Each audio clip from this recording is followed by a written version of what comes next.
Most times they come for meeting, they say you are blessed, and the meeting is over.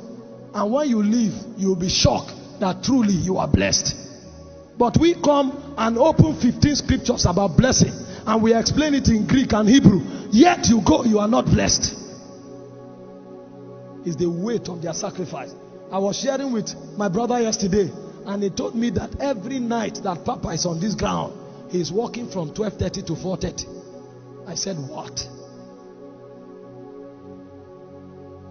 That sacrifice is superior to every sermon he has preached. Because anywhere he goes, before he talks, God appears. We don't have sacrifices. We don't have scars. We don't have commitments. We only have wars and lingo. Go in this thy might. The first is an awareness. The second is sacrifice. And the third is trust. Trust. In Judges chapter 7 from verse 1, he told him, whisper into their ears and tell them, if any man is fearful, let him go back. And I was amazed. 22,000 people went back. Because even when God said, I am with you, his confidence was still the might of Israel. He gathered 32,000 soldiers, and God said, tell them, any man who is afraid should go back. 22,000 went back. That was when the guy knew that he was in trouble. And God still looked at him and said, I don't want to win with this crowd, so that you don't try to take the glory. Take them to the river. The one that drinks and laughs like a dog. Take note of them. And only 300 men were ready out of 32,000. And when he carried 300 men, he knew that if God doesn't help him, he's finished. If you have not come to that point, you have not begun the journey. You will still go somewhere and you want to do something that you trust apart from God. So God will strip you of everything that forms your confidence. That's the point you get to. And then you have nothing but God. Only 300 men. Something you had 32,000 men and you didn't know it was enough. You were still hoping some men will join. Now you are left with 300. And God said, now you are ready. So what does it mean to be ready? When the Spirit says you are ready, the indices are different.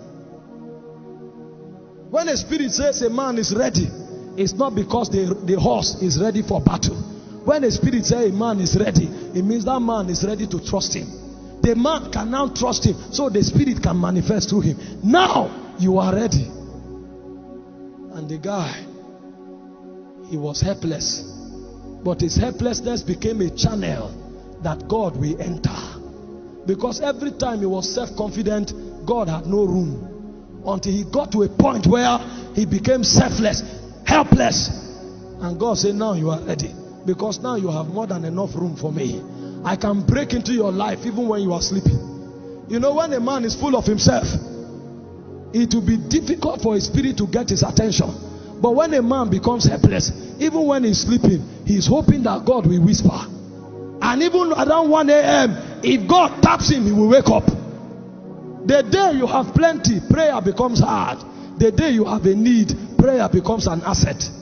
It's a sign that there is nothing else to anchor your confidence on. Then you are ready. The third protocol is the protocol of trust. And you don't get into trust by studying. You get into trust by becoming helpless before the Lord. The reason many people cannot go before God is because they have something else they trust. Have you there before when you are looking for school fees and then you thought your uncle will give you? You now say, Father, I trust you for school fees. Meanwhile, while you are praying, is the phone call you will make to your uncle you are hoping. It's when you make that phone call and your uncle tells you, I don't have money. That time when you come back, you will not say, Father, thank you. You will go and lock the door and kneel down. Because if God doesn't come through, you are doomed. But the beautiful thing is, every time men trust, God comes through. These are the truths that are not taught our generation. We are not taught. We do a lot of gimmicks to save face. But if we will do what the fathers did, then we must follow the rigid protocol that they followed. He said, go in this thy might. If I ask you now, what is your might? What is your strength? You will be shocked that you will call many things before you remember God. If I ask some people, what is your strength? He will say, my father is the brother to the vice president. You can't do business in deep waters. Because he said, woe unto the man that puts his trust in the arm of flesh. He has judged it that it will fail. What is your strength? I graduated with first class. That does not negate hard work in any way, but that is a platform. What is your strength? I'm a lawyer. Wait until the Midianites come. When the Midianites come, you will discover that they don't have regard for certificate. When the Midianites come, you will discover that everything in the flesh is a disadvantage. That was what Moses knew, David knew. When he came before Goliath, Saul gave him his armor.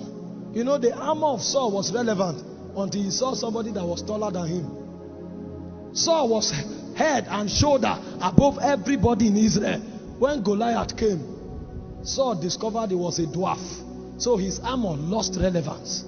But here was a boy that knew the language of trust. He came out of the wilderness, and with his bare hands, he had killed a lion. He had killed a bear. And when Saul gave him his armor, he said, no, I'm not used to this one. There is something I know, is the covenant of Israel. And when he saw Goliath, his height was not a factor. He said, who is this uncircumcised Philistine? All the Israeli army were looking at the armory, the garment. They saw the spear of Goliath. 6 people were carrying the spear. When David came, he didn't censor him in the natural. He said, you are uncircumcised. And because you are uncircumcised, I will win. Because I tread on covenant, not on physical stature. He knows trust. And when he stood up, the Bible said that as Goliath felt mocked, out of anger, Goliath wanted to release anger. He said, David charged at him. How do you pursue a giant? Are you crazy? A man that can squeeze you with his hand, he is doing business in deep waters. He knew what he was standing on. He was standing on a covenant that was unseen. Because he said, who are the Israelites unto whom pertained the covenants? And so long as he stood on that covenant, Goliath was a dwarf.